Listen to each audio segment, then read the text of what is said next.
नमस्कार, मी साहिल सिद्धार्थ खांडेकर, जीपूर प्राथमिक शाळा दत्ताळा इयत्ता चौथी. मी आज छत्रपती संभाजीनगर जिल्ह्याबद्दल माहिती सांगणार आहे. संभाजीनगर जिल्हा महाराष्ट्रातील मराठवाडा विभागातील महत्त्वाचा जिल्हा आहे. हा जिल्हा महाराष्ट्र राज्याच्या मध्यभागी असून छत्रपती संभाजीनगरला मराठवाड्याचे दार समजले जाते.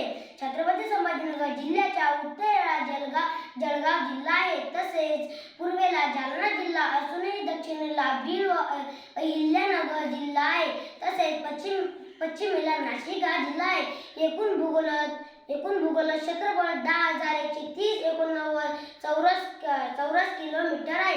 2011 च्या जनगणनेनुसार लोकसंख्या 3,70,01,282 आहे. एकूण तालुके 9 आहेत.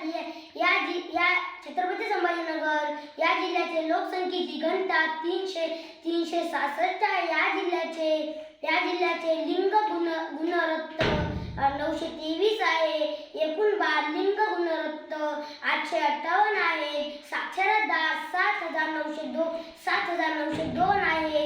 एकूण गावे 1,356 आहेत. एकूण ग्रामपंचायत 861 आहे. छत्रपती संभाजीनगर जिल्ह्यातील संभाजीनगर जिल्ह्यात उच्च मुंबई न्यायालय, खंडपीठ, तसेच डॉक्टर बाबासाहेब आंबेडकर मराठवाडा विद्यापीठ, विभागीय जिल्हाधिकारी कार्यालय, छत्रपती संभाजीनगर महापालिका, बीबी का मकबरा, दौलताबाद येथील